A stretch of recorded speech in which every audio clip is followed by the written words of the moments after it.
right, ladies and gentlemen, let's come to order, please. Good evening. My name is Edward Finley, and with me this evening are Commissioners William T. Culpepper III, Brian E. Beatty, Susan W. Raven, Tanola D. Brown Bland, and Lucy T. Allen. And now call for hearing docket number E7 sub 989, which is the application of Duke Energy Carolinas LLC for an increase in and revisions to the rates and charges applicable to electric utility service in North Carolina. On July 1, 2011, Duke filed an application for rate increase and supporting direct testimony of several witnesses. By its application, Duke requests authority to increase its rates and charges to produce additional overall annual North Carolina retail revenues of approximately $646,057,000, an increase of approximately 15.2% over current revenues. In support of the requested increase, Duke states that it has made capital investments of $4.8 billion for plant modernization, environmental compliance, and other capital additions since its 2009 general rate case. Other reasons Duke cites for the requested increase include lower sales volumes, increased costs for employee benefits, and its voluntary opportunity program, otherwise called employee buy-in. Duke has also requested a rider to recover $3.7 million in the cost of its abandoned coastal demonstration wind turbine project. This amount is in addition to the requested increase in base rates. The proposed rider would be in effect for 1 year in an amount of .007 cents per kilowatt hour. On July 28, 2011, the Commission issued its order scheduling investigation and hearings, suspending proposed rates, establishing intervention and testimony dates, discovery guidelines, and requiring public notice. An evidentiary hearing has been scheduled in Raleigh beginning on November 28, 2011, to hear the witnesses and parties, and several hearings have been scheduled at locations around the state for the purpose of receiving testimony from public witnesses. That is the purpose of this hearing here this evening. Interventions of parties have been filed and granted for Carolina Industrial Group for Fair Utility Wage 3, Carolina Utility Customers Association, Inc., the Kroger Company, the Commercial Group, the North Carolina Waste Awareness and Reduction Network, the North Carolina Justice Center, the North Carolina Housing Coalition, and the North Carolina Sustainable Energy Association. Several statements of position and local government resolutions have been received and filed in the official file of the Commission for this document. This brings us up to the hearing tonight.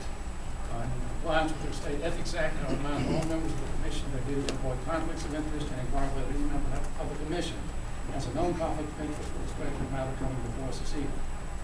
There appear to be no conflicts, so we will proceed, and I now call on the parties to announce their appearances, beginning with the Duke.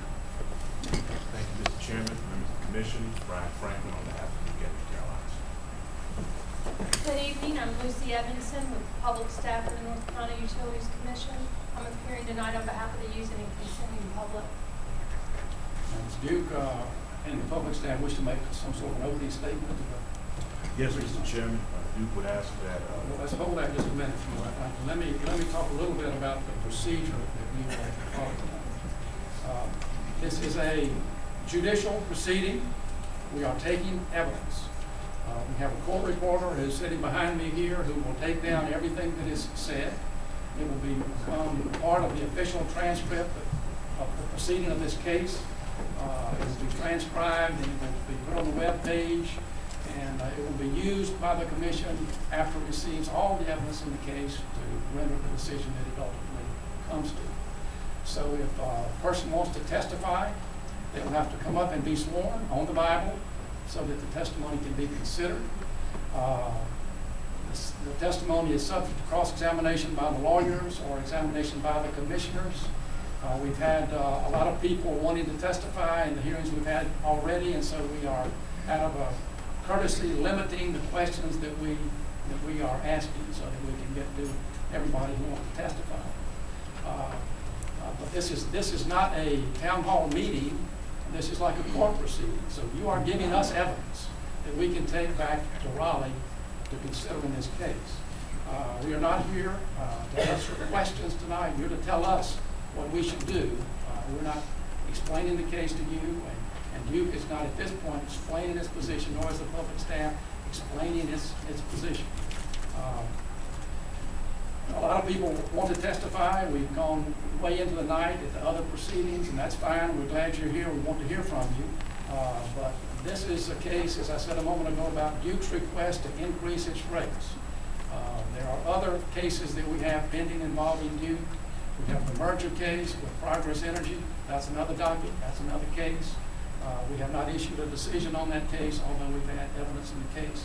It's not a case where we're certifying the building of a plant, or it's not a case where we're being asked to cancel a plant, a coal plant, or a nuclear plant. It's not a number of dockets involving Duke that we have in other contexts. We've had a lot of people tell us a lot of things. People have a lot on their mind. I'm sure you do too. But what we're really interested in, and what will really help us most, is what you have to say about Duke's application to increase its rates in this case. Now, I know a lot of you probably have come with prepared statements. We appreciate that. We're glad you went to the time to prepare those.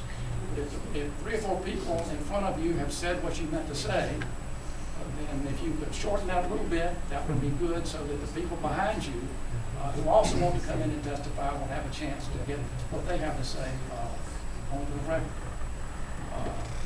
So please be courteous. This is a judicial proceeding. We want to be persuaded by the logic of what you say, not necessarily by the vigor with which you say it. So let's be courteous to our neighbors, and we'll have a good hearing tonight. All right, Franklin, let's start. We're going to have opening statements by the 2 sides here. That is not evidence. That's the position of the parties. Everybody else has got to be sworn, but these people making the opening statements don't have to be sworn. Okay, Mr. Chairman, the company would ask that Fred Alexander, its district manager for this area, be allowed to come forward and make a brief. can you hear? No, we can't hear. I can't hear it. No mic.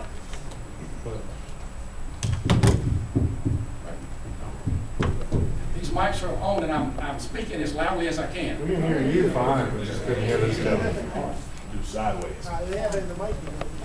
Big man, speak out a little clearer. I will.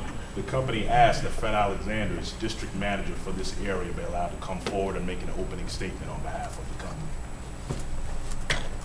All right, Mr. Alexander. Good evening, commissioners and customers. My name is Fred Alexander, and I'm the Duke Energy District Manager for far western North Carolina counties. I've been in the power company business here for nearly 31 years, and we appreciate the opportunity to talk about Duke Energy's rate request. With a down economy, it might be hard to see that this rate request is also about keeping North Carolina, including southwestern North Carolina, competitive. But it is. In today's high-tech world, it's essential that manufacturers, computer facilities, and other enterprises have a reliable power supply. It's essential that our schools and small businesses here have reliable electric service. It's essential to everyone who depends on a working internet for their livelihood, education, or entertainment. In this rugged mountain area where customer growth is in rural areas, reliable service is also important for attracting second home buyers. They're the ones who support the building trade, supply store employees, realtors, and others. One of these days, when those buyers again return in droves, electric reliability still needs to be a non-issue. Some of those second home buyers decide to live here year-round. These residents and the rest of us here help our region have a high percentage of folks 65 and above who definitely want reliable power. We at Duke Energy understand our obligation to deliver this vital service to our customers without compromise. I think it's important to remember that our request for cost recovery reflects the fact that we've already spent billions of dollars to build a cleaner and reliable electric system. You know, the rest of the state matters to us here as well. That's because we have friends and family and many of our kids who depend on work east of these mountains. Investment in the power system across the state is essential for the economic health of the communities that we're privileged to serve. It's good for us all that last year Duke Economic Developers with other organizations of the state helped attract about 4,400 North Carolina jobs.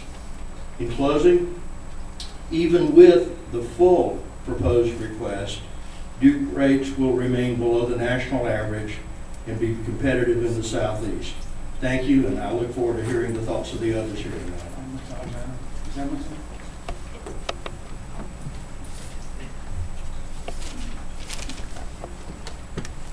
Good evening, Commissioners, Chairman, and to all of y'all. My name is Lucy Edmondson. I'm a staff attorney with the Public Staff. The Public Staff is an independent state agency that's responsible for representing you, the using and consuming public, in matters before the Utilities Commission. And we're participating tonight on the public's behalf and in this case. We appreciate the interest of you, many customers who've written to us, and to all of you who've come tonight. We've circulated sign-up sheets, and Mr. Floyd, I think he's in the outside with another sign-up sheet. If you'd like to speak tonight, please sign up with him, and I'm going to call people as fast as I can. Right now, we've got about 30 people that want to speak, and about 5 people have indicated they're not sure, so we'll try to get to you as quickly as possible. When I call your name, if you can come up to the podium, the chairman will swear or affirm you. I'll ask for your name and address, and then I'll ask you to make your statement. After you finish your statement, the attorneys and the commission may ask you some additional questions, so don't just walk away. After the hearing or during a break, Mr. Floyd and I'll be glad to speak with any of you and answer any questions that we can. Public Staff has a team of experienced accountants, financial analysts, engineers, and rate specialists. And we're currently auditing Duke Energy Carolinas operations and its application for a rate increase. Duke has requested a substantial increase in rates, and we will contest the overall increase. We're still investigating and auditing, and so we've not finalized our recommendations yet. Our written testimony will be filed on October 31st, and it will be posted on the Commission's website. When the case resumes in Raleigh on November 28th, we will present expert testimony supporting our findings and recommendations. Again, I thank each of you for coming out tonight and attending the hearing. Ms. Moore, first witness. First witness, Scott Burns.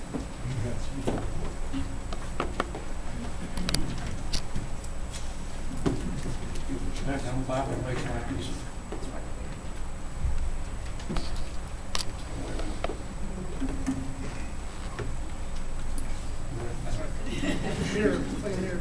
You solemnly swear that the testimony about to give in this proceeding will be the truth, the whole truth, and nothing but the truth, so help you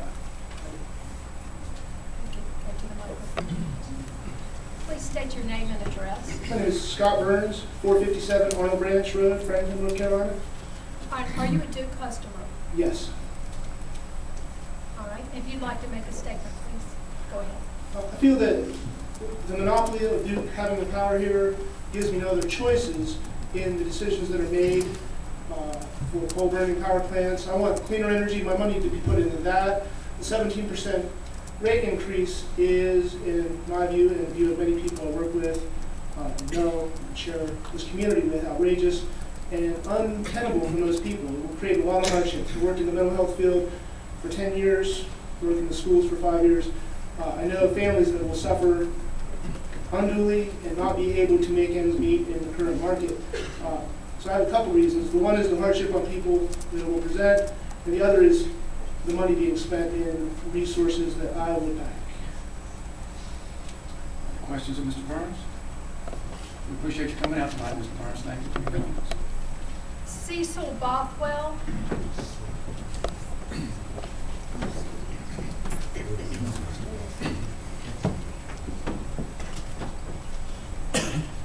I'll affirm. You solemnly affirm the testimony about to give in this proceeding will be the truth, the whole truth, and nothing but the truth. I do. Please state your name and address. Cecil Bothwell. Are you a Duke customer? I am not. I'm from Asheville, North Carolina. I'm a city council member there. My concern in coming here is that the pending Duke Progress merger means that Duke rates will affect people in Asheville as well as people here.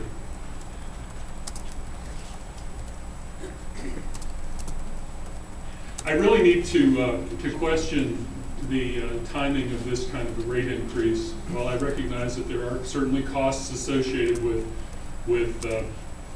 energy production, we're in the midst of a serious recession, and this is going to affect not only individuals, families, single mothers, all kinds of people who are already having trouble affording to live right now, but also the businesses that employ people in these mountains. It'll affect manufacturers here radically. The kind of increases that are being proposed are going to make us even less competitive with foreign companies, the companies that are sucking away businesses out of North Carolina. North Carolina has lost more jobs to China than any other state than California and New York, chiefly furniture manufacturing and textiles, and those companies that exist still will be more tempted to move overseas.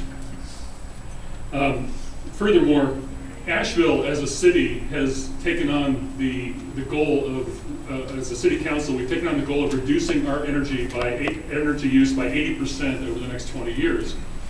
We are reducing our carbon footprint in the city. We're challenging the city and the county around us to reduce its carbon footprint to the point that the Lake Julian plant is no longer necessary, that it gets shut down for lack of need.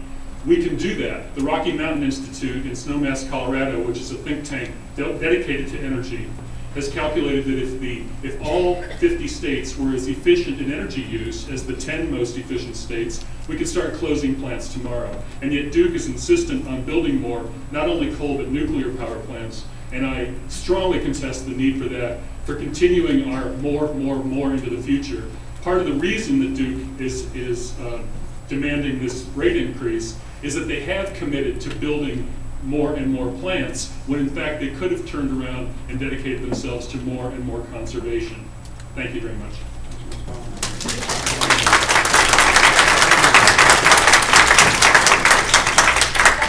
Bob Harold. Folks, you're welcome to clap if you want to, but the more you clap, the later it's going to be into the night before we get done.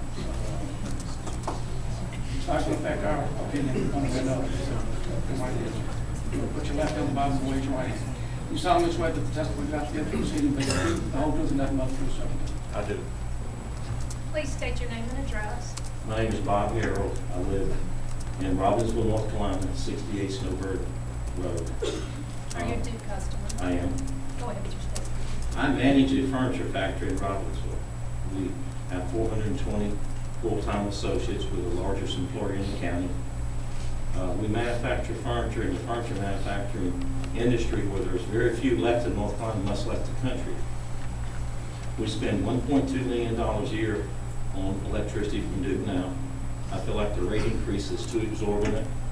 It will put us in a very non-competitive situation. It will increase our electricity bill per year $180,000. We are competing against the Chinese, the Indonesians, and Vietnamese for product.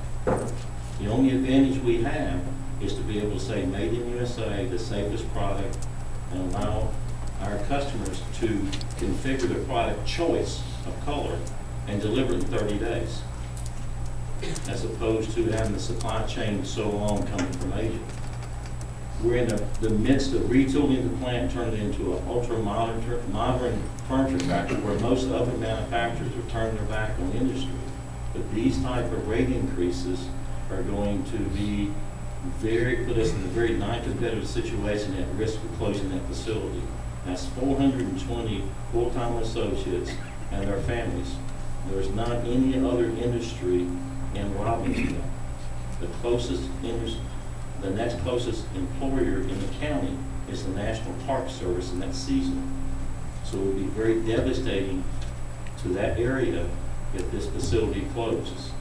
And this rate increase possibly could cause that plant to close down. Thank you. Mr. Chairman. And your company is Stanley? Stanley's Furniture. I don't think there are more questions, so we appreciate you coming tonight. Thank you. Appreciate your time. Yes, sir. Ronnie Beale. Mr. Beale, did you have something you wanted me to hand out? I do.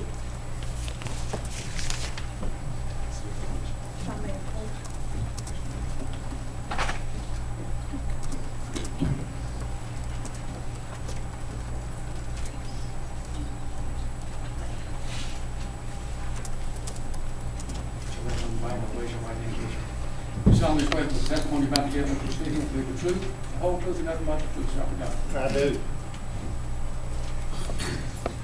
Ladies and gentlemen of the commission, welcome to Macon County. Enjoy the beautiful leaves, nice hospitality. Hold on 1 second. Oh, let me go. Let's get your name and address, and then you can go. Okay.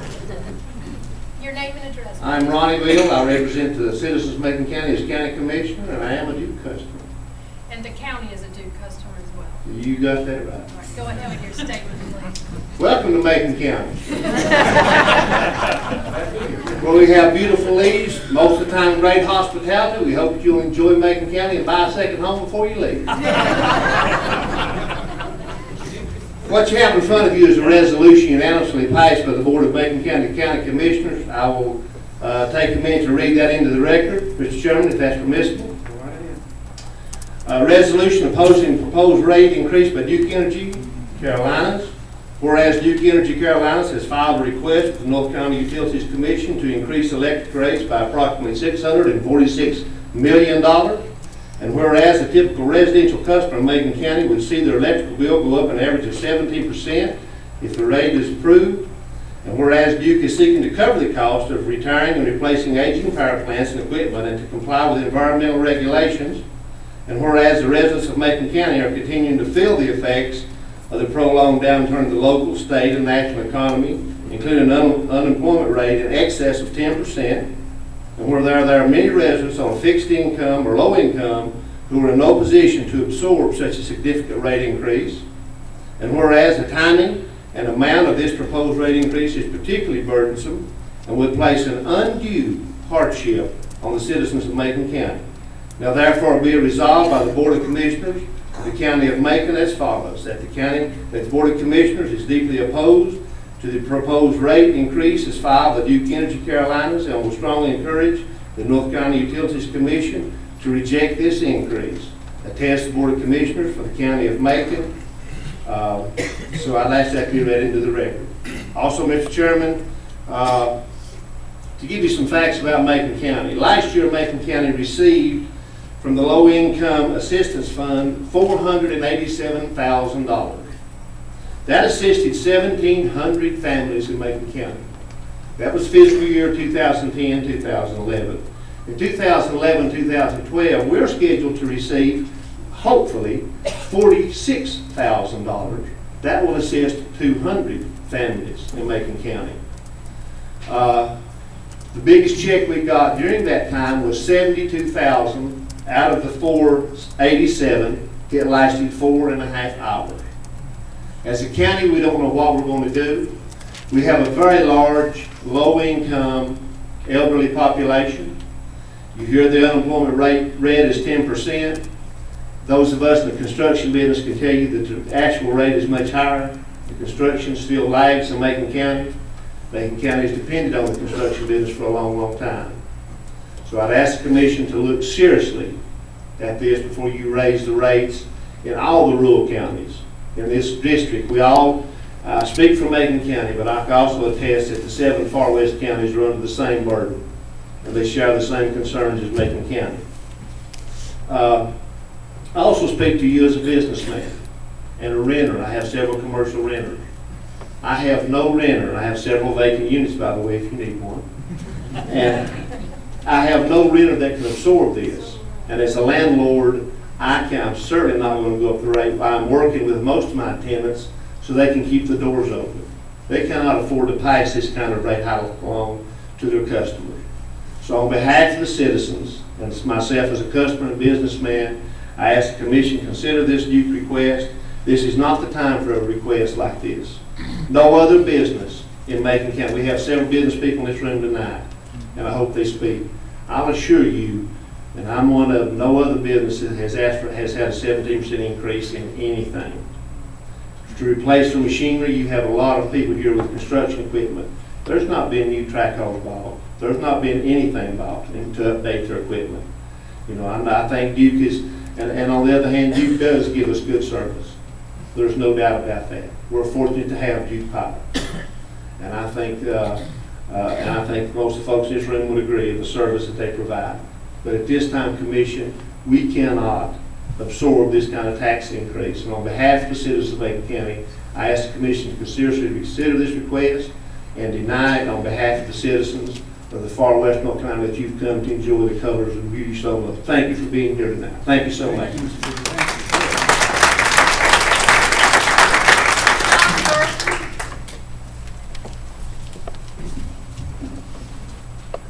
Solemnly swear that the testimony about to be given in this proceeding will be the truth, the whole truth, and nothing but the truth, so help you God.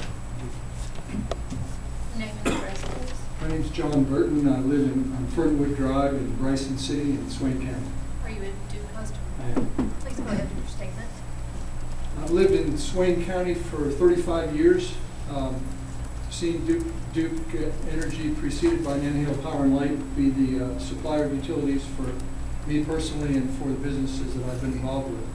I'm feeling a bit schizophrenic here because I'm not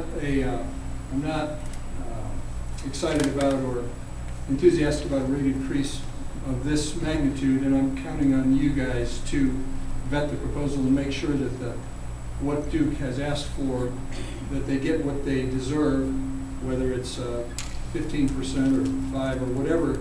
I'm counting on you all to do the math to make sure that Duke can continue to provide what they do, but that it's reasonable, because this is going to be very painful for us personally.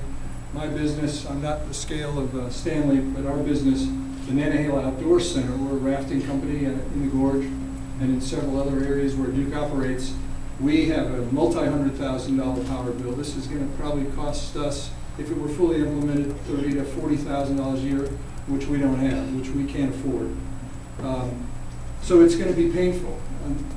So the other part of my schizophrenia is that I have watched Duke grow and improve its service and its reliability over the last 30 years in dramatic ways. The numbers of power outages we used to have and the length of those power outages and the variety of them was huge compared to what we have now. I think they've developed and built an extremely reliable system.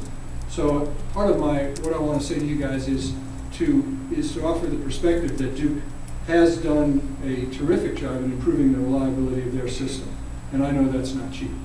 Second thing I want to say is that in our business, we are dependent on Duke and the water that is generated through the Nantahala Power Plant to operate our business. And we are, at some level, an economic engine for western North Carolina, for Swain County. We've been in business 40 years. It's a challenge in this environment as our business has declined over recent years to make a profit. Another $30,000 or $40,000 in electric bill is going to make it tough. But Duke has been a terrific partner with us in trying to promote economic growth. They have worked hard in a number of ways. The one that's most recent is we're getting ready to host the World Championships in freestyle kayaking in 2 years here. In order to do that, we have to do some work in the river, and Duke has bent over backwards to help us do that through their scheduling of water and so on. So there is a long history of Duke cooperating with the outfitters and the rafting public. I don't think most people realize the extent to which they do cooperate, and they're very willing to communicate with us and have done a good job in that for years. So I'm hoping that this is simply providing a perspective for you all that while the rate hike is painful, I recognize that something's necessary for them to keep doing what they do, and in our perspective, they've done it well for years. Thank you, Mr. Burton. Appreciate you coming. Joan Mackey.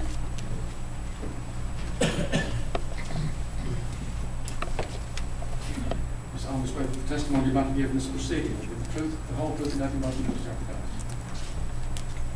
Please state your name and address. Joan Mackey, 56 Lane Pine Road here in Burton, North Carolina. Are you a Duke customer? Yes, I am. Please go ahead.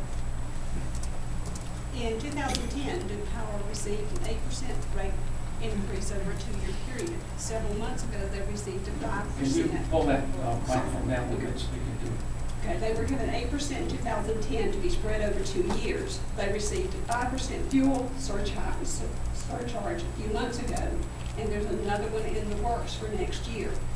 That's the beginning. Last year, 2009, Duke CEO received $6.9 million in compensation. 2010, he received $8.8 million in compensation. From 1952 to 2007, the ratepayers in North Carolina were protected from having to pay for new construction except under special circumstances. That law changed in 2007. They now pass all new construction on to us. That might not be a problem, but something that has not been mentioned in anything that I have seen is what the new EPA guidelines are also going to do to the ratepayers in North Carolina. By law, all coal-fired plants that do not meet certain specifications will be closed down by November of 2015. I don't have Duke's predictions. I do have the southeastern predictions from Southern Company. They are predicting that by 2016, we will be paying 200% of what we are paying now, because almost half of our power comes from coal-fired plants. Not all of those plants can be retrofitted. The ones that are retrofitted, it is at a tremendous amount of money that they can further pass on to us. We have to have power, we know that. We think that there should be some other things looked at before a rate hike like this is passed. Basically, right now, we had a 13% increase. You put another 17%, they've had almost a 30% increase in less than 2 years. Now, I'm on Social Security. I haven't had any raises. My husband works for the school system. He hasn't had a raise in 5 years. Okay. I go pay for a gallon of gas. I'm paying nearly $1.57 more than I was 3 years ago. Nothing is going down. Our pocketbooks are not getting any larger. In addition to that, I'm not sure that the citizens of Western North Carolina can absorb this. We have too many low-income people who are stretched almost beyond breaking right now. In Macon County, we have approximately 428 families who are senior citizen families who are not stretching. They are next to starving to death, based on what we know. So when I look at all of that, and I look at what is happening to me, and the fact that just one of our local schools, their power bill is in excess of $6,000 a month. Okay, you add the new rates to that, plus the new taxes on top of that. So we're not just getting hit in our pocketbooks, we're going to have to raise our local taxes to help pay for the services that we have to pay for locally for the schools and the other government buildings. I understand that they do need a raise. They're going to have it to meet the EPA guidelines. But based on what I'm reading, we are in an untenable situation, and we hope that you will look at everything related to this rate hike before you give one that large. I appreciate it. Thank you. Thank you, Ms. Mackey. Let me say to you, you have some questions there and some information you have from the Southern Company. What Duke faces in North Carolina is not necessarily the same as what Duke, Southern Company faces south of here. It's a different situation. There are people here from both the public staff and from Duke who can explain to you what the differences are. I think they'd be happy to do that. I've been researching this for nearly 15 months. So I might be able to tell them a few things. Well, I hope you can. So I have Lisa. Thank you. Thank you.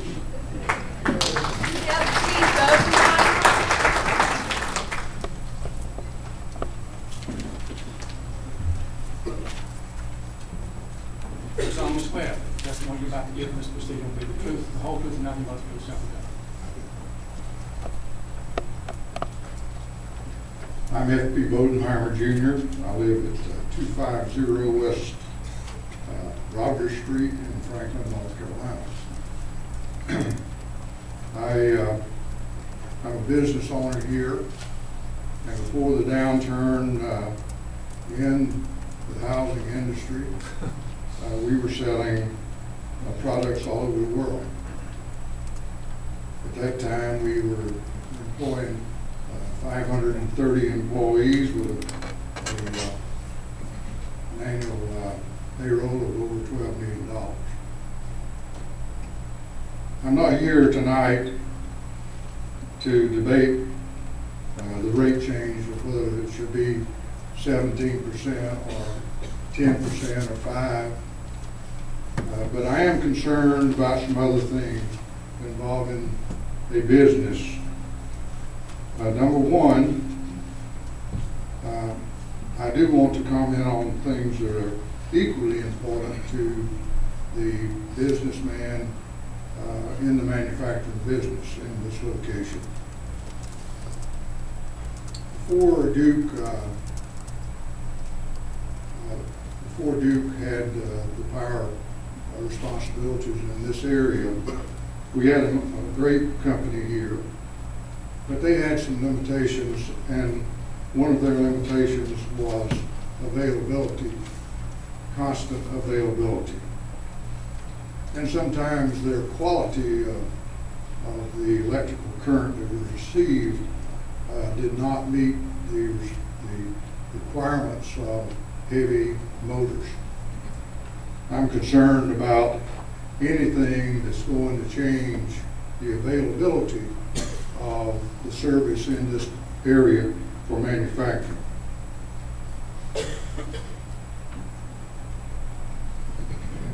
In our company, with 530 employees, each time that we were down an hour, and that occurred even after the Duke took over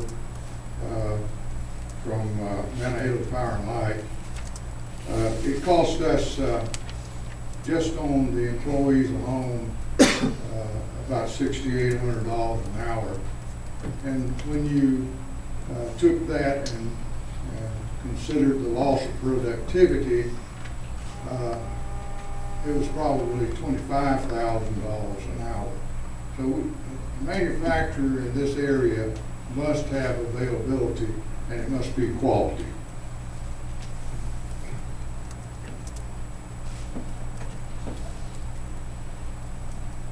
In regards to the quality of that power, some of our motors, if they did not get the proper wattage, they would burn out quickly. And those motors were very large, as I'm sure the gentleman from Robbinsville is in the energy business.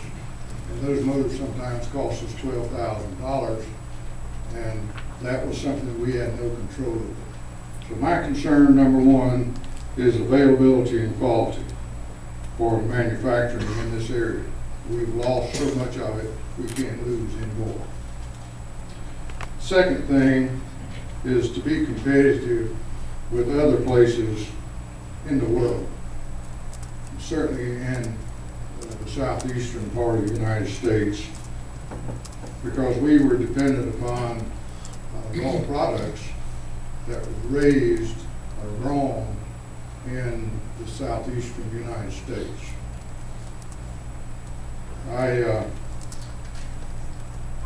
The 17%, as some of them have already said, to be able to absorb 17% today in any business, and we were the largest, at least I was told this, that we were the largest Duke customer in this county. But to be able to absorb 17% at one time is very, very difficult. It's difficult for a business, but we have one opportunity that the homeowner does not have. And that is the fact that we can pass on some of that cost to our customers that buy our product. Possibly. But to the homeowner, there's no place for him to pass it. It's his, and he has to pay it if he is to have power.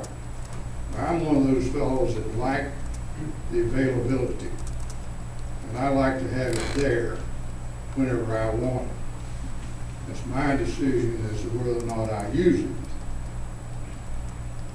But I need to be assured from the Utilities Commission, because I understand a part of your mission is to make sure that we are that we do have availability, and we do have quality, and we are competitive in rates. And finally, I will make this observation. If the 17% goes through, as a businessman, I would ask you to seriously consider ramping that over some period of time. In this county, because of what our people are doing and how we make our living, I would bet that right now we are not at 10% unemployment. We may be at 35 or 40%. And these are people that don't have the benefits of an unemployment compensation. It's going to be a hardship on this. And I hope that you will seriously consider whatever rate at this particular time in the history of this state that you would consider an easier time than just throwing whatever that rate increase is that people across this part of the state of North Carolina. Thank you very much. Carl Yops. Solemnly swear that the testimony you must give this proceeding will be the truth, the whole truth, and nothing but the truth, so help you God. I do.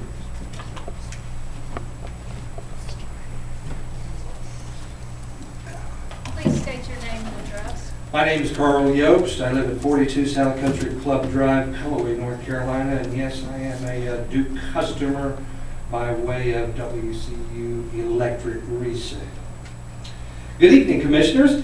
Duke Energy claims their profits were up $1.3 billion in 2010. If that's true, why does Duke believe that they need to take any more of my money? Why does James Rogers, Duke CEO, claim that electric generating capacity at Cliffside and other Duke plants need to be expanded when Duke's customers have been using less of Duke's electricity in the past several years? In other states, I'm given to understand, utility rates have been restructured to allow customers to make choices that will save them money and reduce energy consumption each month. This is a North Carolina security matter, just like it is a security matter of the United States of America. Why hasn't that been done here, Commissioners? Rogers has a compensation package of at least $8.8 million. What a parachute. What a platinum parachute.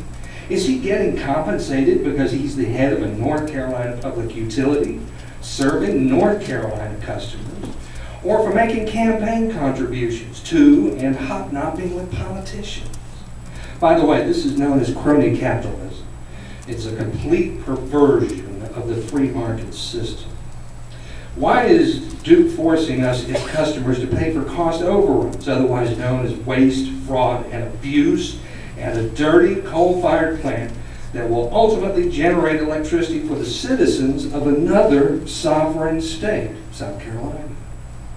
If this is the very best that Rogers can do, raising customers' rates so that he can inequitably line his and Duke shareholders' pockets, why is his corporation allowed to do business in the state of North Carolina? Gee. Gentlemen, if it walks, talks, and looks like a scam against us North Carolinians, then it probably is. Absolutely no to a perversion of the free market system. Absolutely no to James Rogers and Duke Energy. Absolutely no to any rate increases. Thank you, Commissioners. Good evening. I'll take any questions.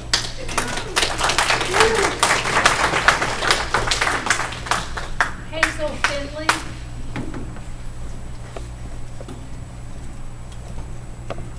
Solemnly swear that the testimony you must give this proceeding will be the truth, the whole truth, and nothing but the truth, so help you God. My name is Hazel Finland. I live at 54 Cedar View Drive here in Franklin. I'm here tonight representing Second Mile Ministries at Holly Springs Baptist Church. We are a benevolent ministry here in this community. We serve the citizens and residents of Macon County. I agree with some of the statements that have been said. I too am aware that the federal funding has been cut in one area, 90% for heating assistance this fall. Our donations, I know, are down. This has been for 2 years.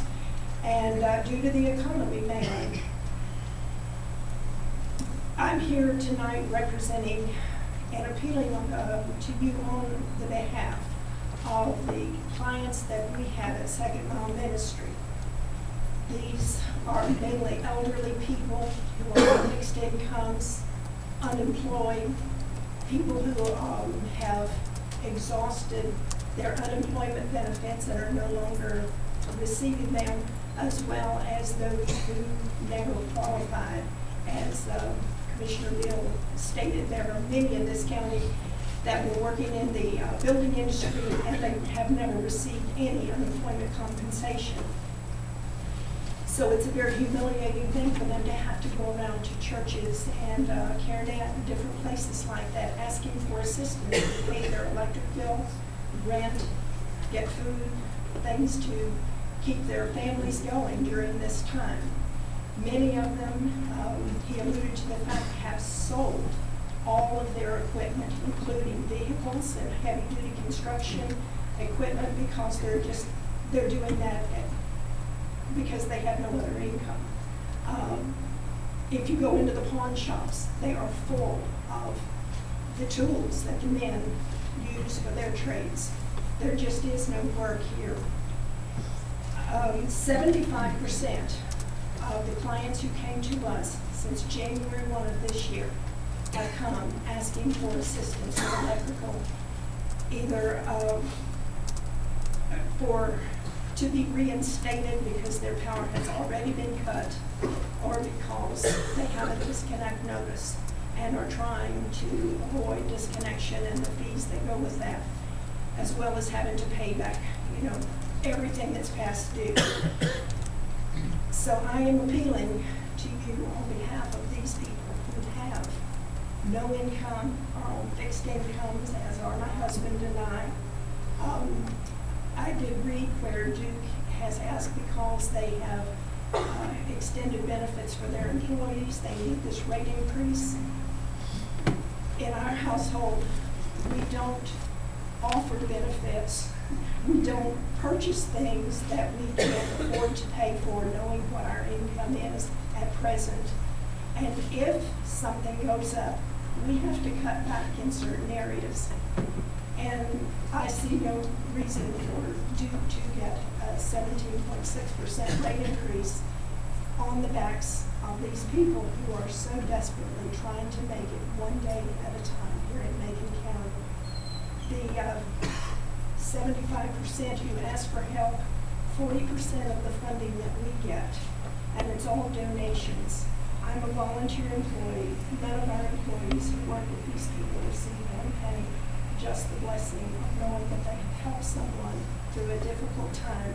But the money that goes from our agency to Duke is 40% of what we get in.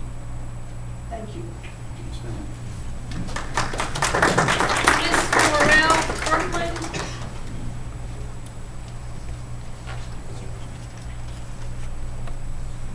solemnly swear that the testimony you solemnly swear that the testimony you're about to give this proceeding will be the truth, the whole truth, nothing but the truth, so help you God. I do.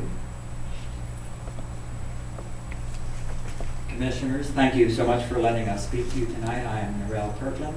I'm a Franklin resident. I have been a Duke Energy, Duke Power customer for over a decade. I have seen my rates go from $40 a month, because I'm very conservative in my use, during the lighter months to $60, and in the heavy months like January from $120 to $200. The increases have been significant. What you are not appreciating, because of course you don't live here, Duke Energy has raised our rates actually 6 times since the year 2001, surreptitiously, or they call it other things. This is only the 3rd formal hearing that we've had, but it's cost of living increases for their projects, which we don't benefit from.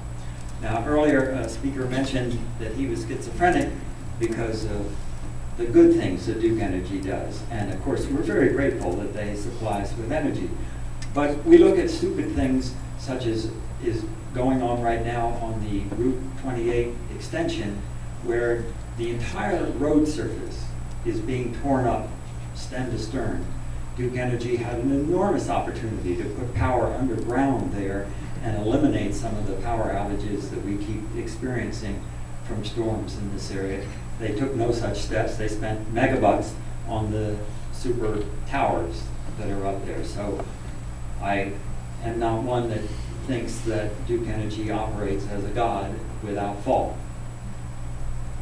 You all have most of you have the rare privilege of having been around as long as I have. You can remember that it used to be times were good, times were bad, prices would come down in recession times.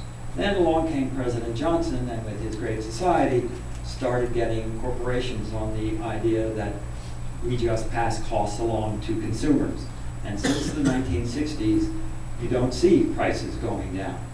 And indeed, my costs have been going up and up since I've lived here. You all have the rare opportunity, not just for us, not just for North Carolina, but indeed the country, to take a step and say, the consumers' backs are against the wall. You cannot, corporations, pass price increases along to them anymore. You must turn inward, start cleaning your own house and taking steps to decrease $8 million salaries and bring costs down. Don't pass them on to us. Go for corporate responsibility. Thank you.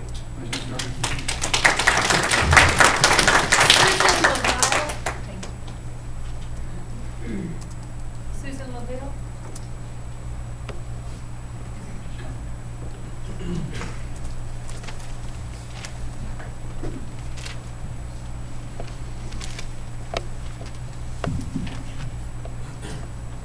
You solemnly swear that the testimony you're about to give in this proceeding will be the truth, the whole truth, and nothing but the truth, so help you God. My name is Susan Levier. I live in Webster, North Carolina, but my mailing address is, as I put there, Jonesboro, North Carolina. Could you spell your last name for us, please, ma'am? L-E-V, as in Victor, E-I-L-L-E. And are you a Duke customer? Yes.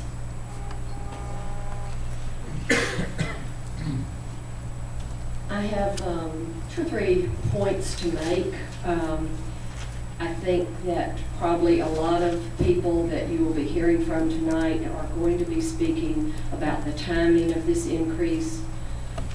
With our economy in the toilet, people are struggling everywhere, and in places where people have always worked hard to make ends meet, the struggle is even more difficult.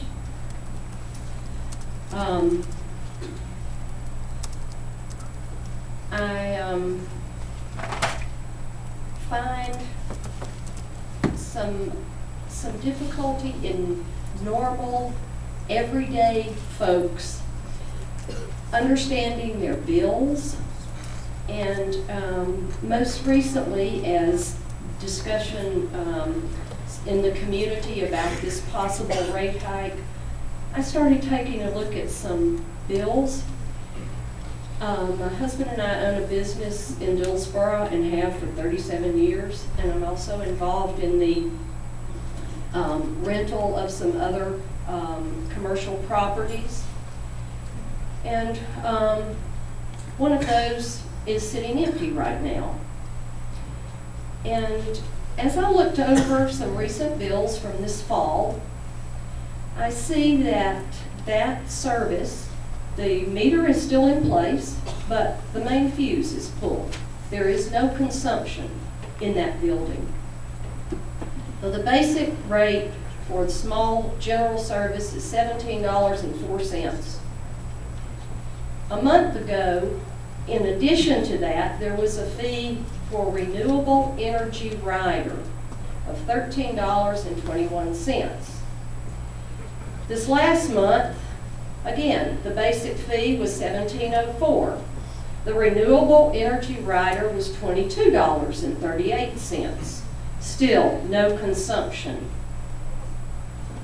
At my place of business, in one of those same months, consumed 1,388 kilowatt hours. The renewable energy rider for that bill was $1.32. I find that very difficult to understand. So I went to the computer and pulled up North Carolina electric rates and the rate schedules. I was able to download 7 pages of rate schedule acronyms, and each of those shows you where to go and learn about those. There is no acronym or written word called renewable energy rider. So as a consumer, I really don't understand what it is that is. But if I go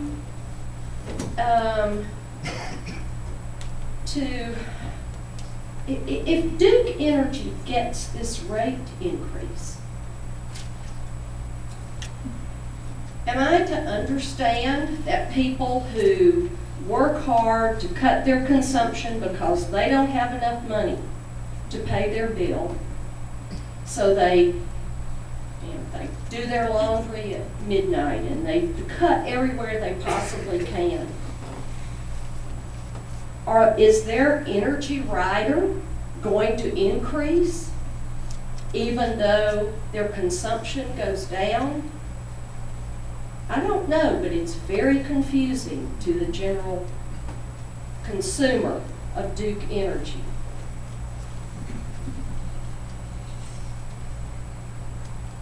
If Duke gets this rate increase, and rider, this rider, another kind of rider, I don't know how Duke gets this money, and I'm sorry that I don't have that understanding.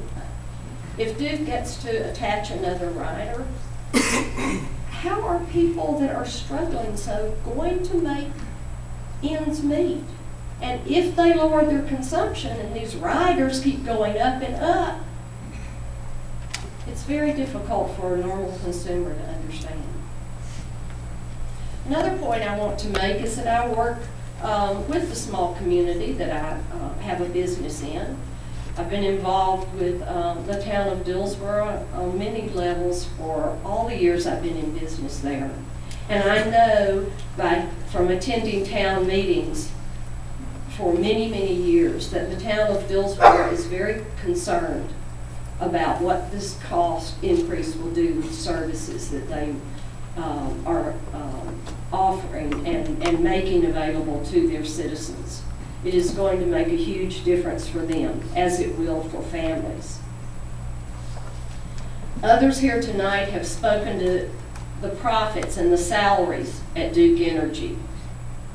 Please consider that many, many Duke customers cannot for the life of them understand why Duke should get this size of a rate increase instead of revising their budget. Thank you. Mr. Bill, Frank was going to tell you the same thing, but believe it or not, he knows what that renewable rider is for, and other people in the room can attempt to explain that to you if you want to find out about it. It is complicated, and we appreciate your difficulty understanding what the bills are about, but there are people here who will try to answer your questions. Stick around and try to get their answers. I'll be delighted to do that, and I hope that as you consider the rate increase, you will consider these other ways in which a utility company also adds money to their coffers. We appreciate that. And ma'am, I just want to add, Barbara Yarbrough, Rings Director for Duke right here, can answer a lot of those rider-related and service-related regulation questions for you. And for anybody else here who does have rider or service regulation questions, Barbara Yarbrough, sitting about 3 rows in front of you, can help you. Okay, thank you. Thank you for coming. Roger Turner.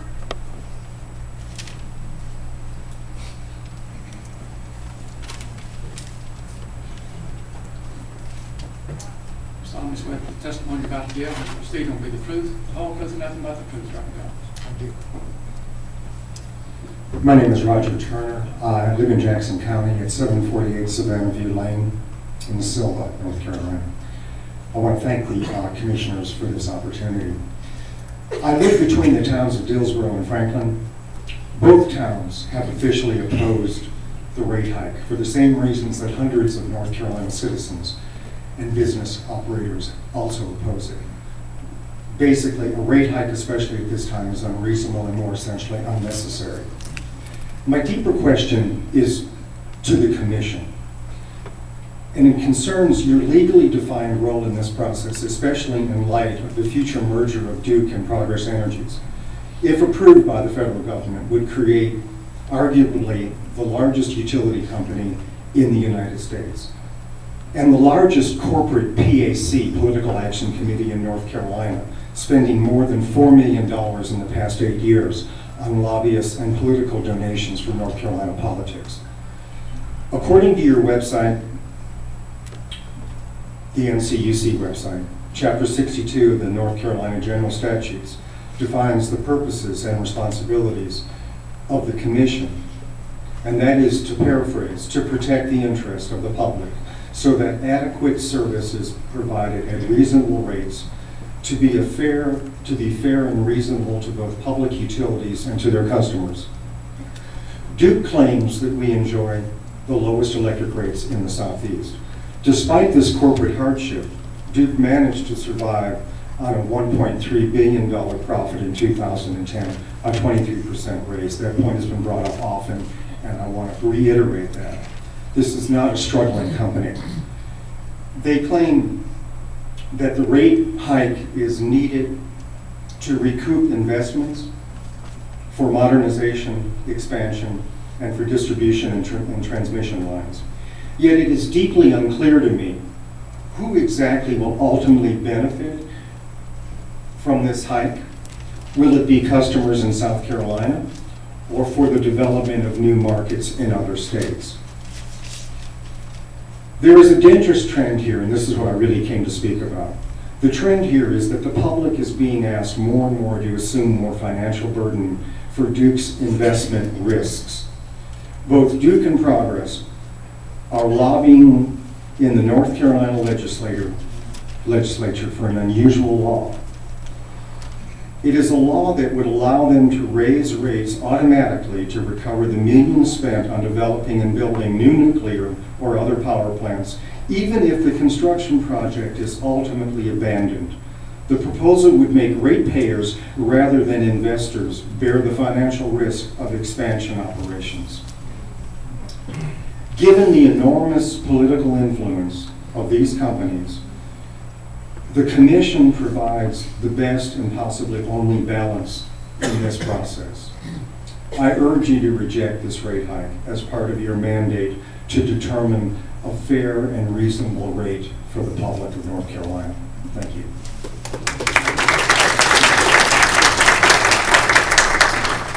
Jack Fisher.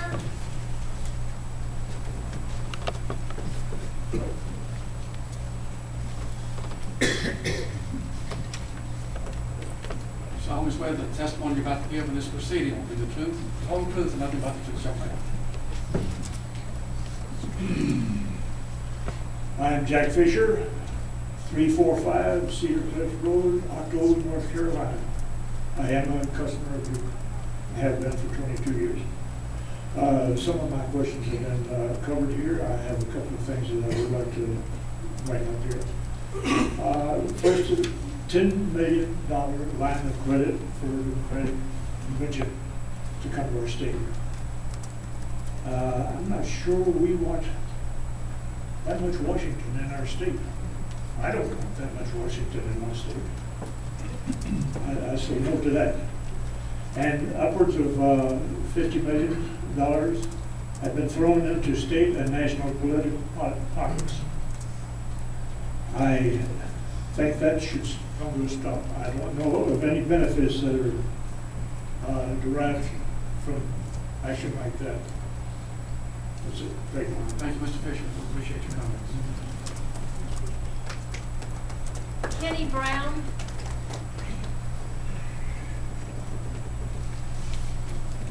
Bill Crawford, I'm sorry, I didn't see you coming, I apologize. Sorry. Mr. Crawford's next. Left hand Bible, raise your right hand. You solemnly swear that the testimony you're about to give in this proceeding will be the truth, the whole truth, and nothing but the truth.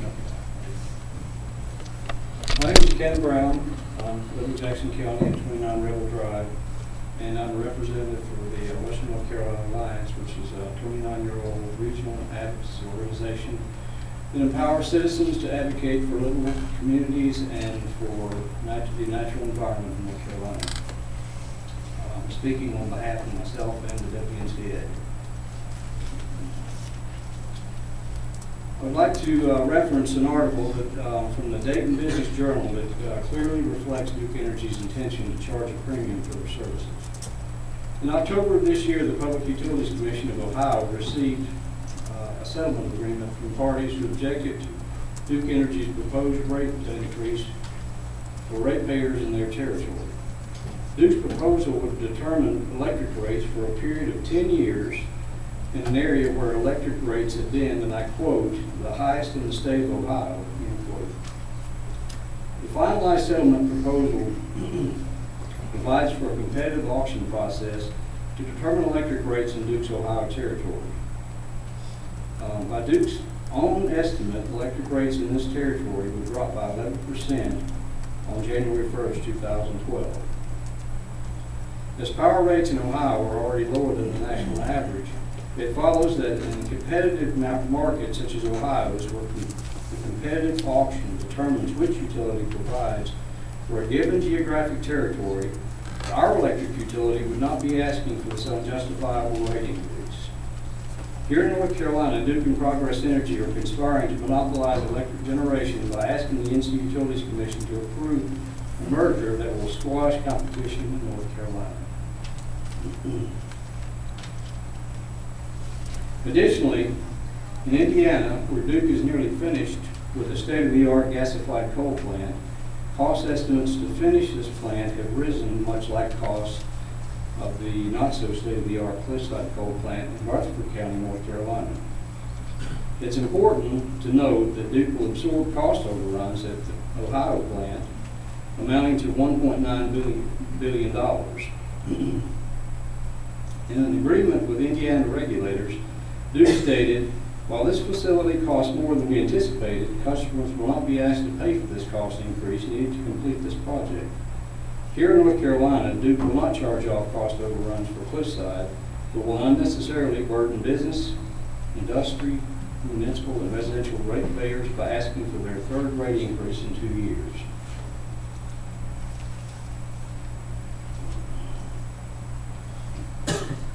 In 2009, when Duke asked for a 10% rate increase in North Carolina, they received 8. Unemployment was at that time 8.7%. Today, the North Carolina unemployment rate stands at 10.5%.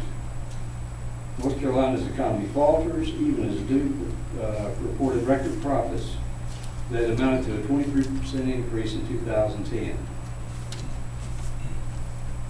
As a ratepayer and a member of the Western North Carolina Alliance, I'm asking the Commission to deny Duke Energy's request for a statewide rate increase. Thank you. Bill Crawford.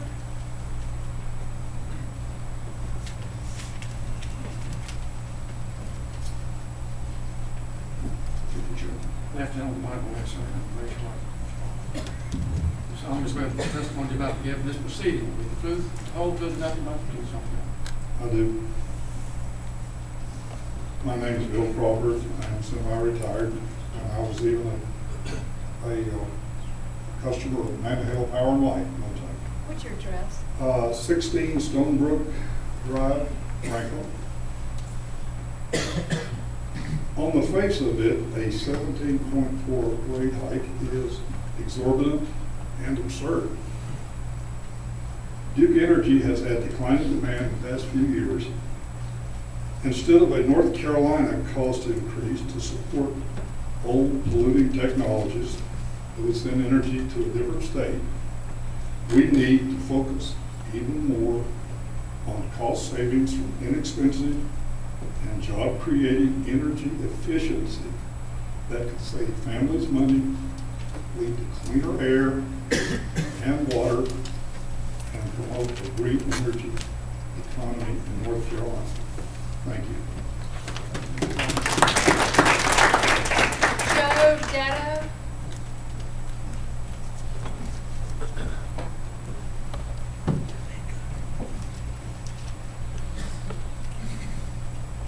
Thank you. I'd like to affirm, please. Do solemnly affirm that the testimony you're about to give this proceeding will be the truth, the whole truth, and nothing but the truth? I do. My name is Joe Detto, 1612 Panther Creek Road, Almond, North Carolina. You're a Duke customer? I am a Duke customer and a business, a small business, very small business. Your last name is spelled D-E-D-D-O? It is. Mr. Chairman and Commissioners, thank you for this opportunity. I believe the reason why we're here is corporate greed. Deceitful and misleading practices are running wild in corporate greed right now. I also pulled up the Commission's website and I printed it off and I highlighted in your mission statement, it says, provide for regulations of public utilities in the interests of the public. Then I skip down, promote least cost-efficient energy planning, provide just and reasonable rates and charges for public utility services, and promote conservative energy. Encourage and promote harmony between utility companies and their customers. And I highlighted those, and I think that if we search that, we may find the answer to some of the questions. First of all, I was wondering how it's legal to use corporate aircraft for personal use. I think the governor in South Carolina got in trouble for that, and Mr. Rogers is promoting it to the CEO of Progress Energy that he would also be able to use the aircraft when the two companies in it, they do combine. $1.3 million profit. I don't even think I need 1% of that for my company. I mean, it's a monopoly. They're getting bigger. They're guaranteed a profit. Duke Energy profit surged up, increased due to the winter last winter. 5 CEOs making combined about $22 million in compensation package. And just by the way, one of those senior executives was emailing to somebody else and had to step down. And maybe this is some of the compensation package that Mr. Rogers was talking about, needing the money to pay for his severance package, $3.75 million, because he was emailing somebody else. I mean, they talk about being good with efficiency and all that. I may be considered, I don't know if I'd be an expert, but I've got 25 years in the distribution line work. I don't know if any of y'all ever had the misfortune to be given specific written orders to cut somebody's power off for non-pay by Duke Power. But when some people, you walk up to their house, and yeah, they deserve to get their power cut off. When you walk by with a bunch of beer cans and all that, but when you walk up to the house and knock on the door, and a little old lady comes out there, I've got specific written orders, ma'am, I have to shut your power off. I don't have the money to pay. It hurts. I've had shotguns pulled on me. It's just a shame that we can do that. Mr. Rogers made the statement, if the merger took place, between $600 and $800 million would be savings to the customers by the fuel charges. And now he's turning around saying that was in March, he made that statement. And I'd like to address my deceitful and misleading thing. In about 2002, Highway 28 over by Fontana Lake was widened. The state road department paid to have some of the power lines moved back. There's a 3-phase distribution line that has never been energized. It's been 8 years. That distribution line was supposed to be a tie between Robbinsville and Bryson City. Now, if that distribution line, and it only takes about, they did extend the one coming from Robbinsville just a year and a half ago, but the people in Lottie, we had a storm come through, and one of the 3-phase poles went down. If they would have had the tie in place that they had got the money from the state to build the 1 mile of the line, which has never been energized until about, they finally, after I had approached them about it, had made a single-phase tie so that they can pick up just a small amount of customers. That's misleading and deception. When you get paid for something and you've got it in your projects works, it needs to be done so that the customer doesn't have to pay the ultimate price to sit in the dark for 5 days. Some of those customers could have been back on with the back feed from Robbinsville to the Lottie area. The poles, I've got 3 poles on my property, on my business. The one is about rotted in half. I approached the engineer. Actually, I wrote up a work order to have them changed out. The engineer said, we'll get them changed out. We'll get them changed out. And I've got pictures. I got busy cleaning fish today. I'm on a little fish farm. And some people come in and bought $20 worth of fish, and I was thankful for that. So I didn't get time to run to Walmart before I got here and get the pictures done. The pole, the way you check the pole, take a screw, you dig down a foot below the ground, screwdriver goes in, the pole far enough, then it's considered rotten. All right, another pole, a tree limb fell on it, cracked it halfway up. I submitted a work order in 2004. 2006, Duke Power comes and does their little test and puts a little sticker on the pole that they check the pole. The engineer that I was working with is since retired. But here's the part that bothers me. I've been on many storms, from Katrina, Hugo, Andrews, all of them. Here's what the companies are doing now. They're taking care of the distribution lines, all the main feeders. But all the little branch lines, they're letting go. All right? What they're hoping for is a big snowstorm or a big windstorm that will come down and take those poles down. Then they can get those poles replaced under a different bucket of money. And I've been on Duke system and have done maintenance on outages, which is not right. You do your maintenance so that the customer doesn't have to pay the ultimate price of doing that. This 17.4 or 15, if it's industrial, it's 15, whatever. But it's all just corporate greed over and over and over again. And it's a monopoly.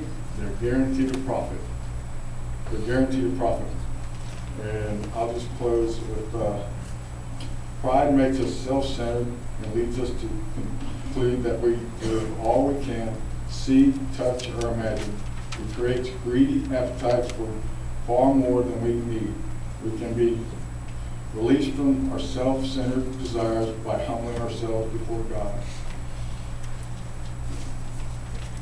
Thank you, Mr. Hello, that's I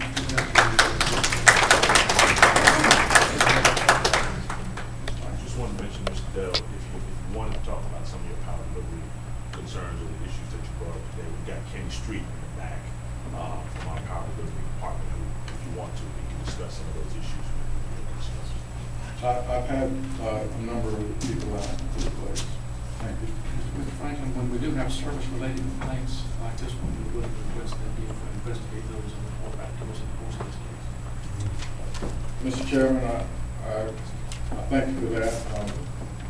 But I am here for the corporate greed.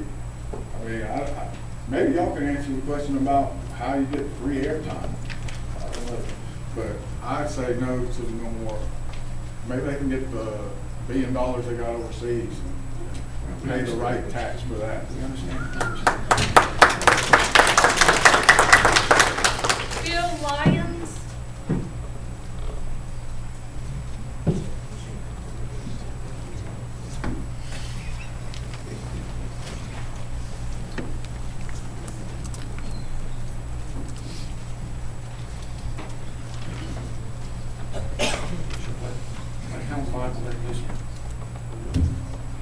You solemnly swear that the testimony about to give in this proceeding will be the truth and the whole truth and nothing but the truth, so help you God. I do. My name is Bill Lyons. I live in 1900 White Rock Road in Cullowhee, and I am a Duke Power customer.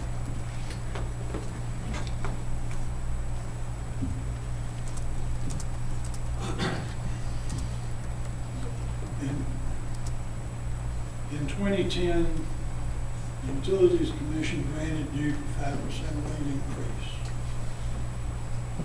because of Duke's development of the Cliffside facility, an 800 megawatt facility, for which Duke had no customers.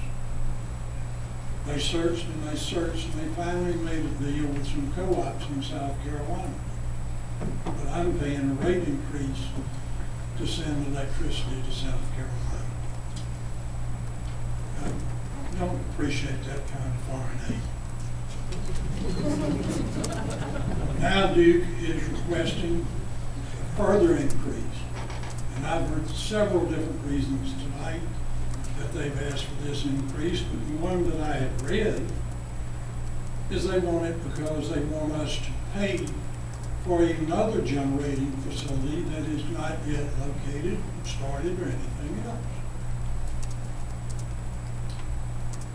Why would the ratepayer consumer replace Duke's stockholders as the risk takers? There's something seriously flawed in this. If this plant were to be built, is it going to be built in North Carolina, South Carolina, Texas, California, Indiana? I don't know. Duke is the 17th largest corporation in the United States. It operates worldwide.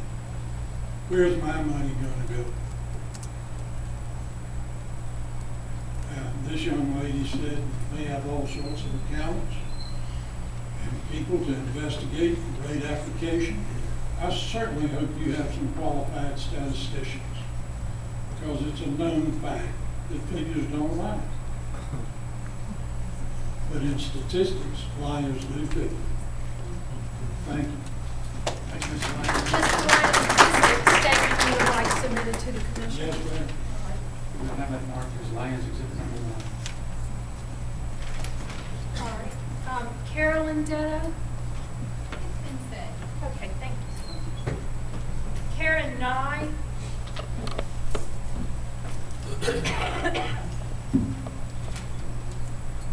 You solemnly swear that the testimony you're about to give in this proceeding will be the truth, the whole truth, and nothing but the truth, so help you God. I do.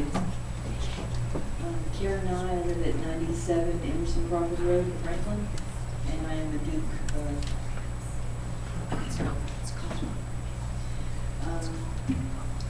A lot of what I'm going to say has already been said, but a couple of things. I work at Job Corps, OBJ, for a fairly large employer here in town. We haven't gotten pay increases or cost of living increases. That's been on hold, so our income is not going up. So a rate for, personally, a rate increase for other people would be taking away from money that we're not getting an increase ourselves, and we're having to pay more. For our center, we have quite a large power bill like other schools, and we only have so much money to pay for everything. So if our center is paying more for power, that's other things that we're not going to be able to do. Maybe a staff member is not going to be able to be hired to help our 210 students. Maybe we won't be a counselor, a driver, I'm the driver for the center. Some of the services that we provide to the students, maybe it's going to have to come from somewhere. If we, as the center has to pay for an increase, there's not unlimited money, we have a budget that we have to stay in. And I think that Duke Power should be made to stay within their budget and not ask for money to pay for like the wind turbine project that they abandoned, which would be a great thing if they had finished it or done it right. It would be great renewable energy development instead of asking us to pay for money for a coal burning plant that's going to pollute North Carolina more. We don't want to pollute our state anymore. We love our state. And we'd rather encourage them to do things with wind and solar, renewable energy sources, than paying for a coal power plant that's going to serve South Carolina, because we don't need the power in North Carolina. If we needed it, that would be a different story, but we don't need it. That's all I would say. Thank you, Ms. Nye. Appreciate you coming tonight. All right, I'm probably going to mispronounce this name. Mrs. Reiben, R-E-I-B-E-N. Najamana Reiben. Okay, thank you. Brandon Dendy. Okay. I'll tell you what, it's 8:30, we're going to give the court board opportunity to rest our fingers a minute. We'll take a 15-minute break, and you can see if you can determine which of those names on that list are still wanting to testify. All right, I'll get people lined up. We'll take a 15-minute break. All right, next up, Betty Ashton.